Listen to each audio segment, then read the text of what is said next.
Hello friends, multi Bangla নিউজে আপনাদের সকলকে জানাই স্বাগত।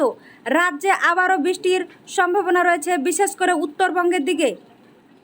আগামী কয়েকদিন বাংলার বিভিন্ন জেলায় বৃষ্টির সম্ভাবনা রয়েছে, তবে দক্ষিণবঙ্গের তুলনায় উত্তরবঙ্গের জেলাগুলিতে বিশেষ করে বেশি বৃষ্টি হবে। আবহাওয়া দপ্তর এও জানিয়েছে যে মৌসুমি অক্ষরেখার কারণে পাঞ্জাবের অমৃতসর থেকে উত্তরপ্রদেশ, বিহার হয়ে উত্তর পূর্ব ভারত পর্যন্ত বিস্তৃত হয়েছে। এর ফলে উত্তরবঙ্গের বৃষ্টির সম্ভাবনা বেশি। আজ বৃহস্পতিবার 4টি জেলায় ভারী থেকে অতি ভারী বৃষ্টি হতে পারে, যেমন জলপাইগুড়ি, কালিম্পং, কোচবিহার। এছাড়াও আরও 4টি জেলায় বৃষ্টি হওয়ার সম্ভাবনা রয়েছে, যেমন মালদহ, 2 দিনাজপুর, পশ্চিম বর্ধমান এবং বীরভূম। কাল শুক্রবার উত্তরবঙ্গের পাশাপাশি দক্ষিণবঙ্গের 4টি জেলায় ভারী বৃষ্টির সম্ভাবনা আছে। উত্তর 24 পরগনা, নদিয়া, মুর্শিদাবাদ এবং বীরভূম। এবছর অবশ্য উত্তরবঙ্গের তুলনায় বেশি বৃষ্টি হয়েছে দক্ষিণবঙ্গে। আগামী কয়েকদিনে জোরালো বৃষ্টি বিশেষ করে উত্তরবঙ্গের দিকে হতে পারে বলে জানিয়েছে আবহাওয়া দপ্তর।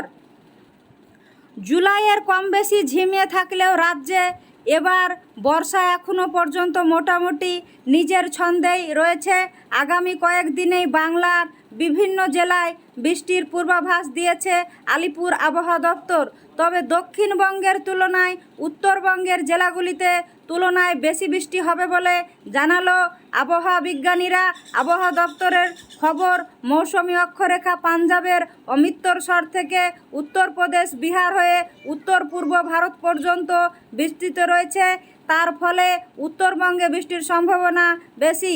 বুধবার আবহাওয়া সংক্রান্তে বুলেটিনে হাওয়া অফিস জানিয়েছে, আজ বৃহস্পতিবার দার্জিলিং, জলপাইগুড়ি, কালিম্পং, কোচবিহারে ভারী থেকে অতি ভারী বৃষ্টি হতে পারে। ভারী বৃষ্টি হতে পারে মালদহ, 2 দিনাজপুর, পশ্চিম বর্ধমান এবং বীরভূমের একাংশে। কাল শুক্রবার উত্তরবঙ্গের পাশাপাশি দক্ষিণবঙ্গের উত্তর 24 পরগনা, নদিয়া, মুর্শিদাবাদ আর বীরভূমও ভারী বৃষ্টির সম্ভাবনা। আবহাওয়া বিজ্ঞানীরা একাংশ জানানো বিভিন্ন জেলায় ইতিমধ্যে জোরালো বৃষ্টি হয়েছে। এখনও প্রচুর আর্দ্রতা রয়েছে পশ্চিমবঙ্গের পরিমণ্ডলে, তাই বেশিরভাগ জেলাতেই বজ্রগর্ভ মেঘ তৈরি হয়ে 2-1 পশলা বৃষ্টির সম্ভাবনা থাকছে। বাতাসে অতিরিক্ত আর্দ্রতার জেরে ভ্যাপসা গরমের অস্বস্তি সহতেই হচ্ছে মানুষকে।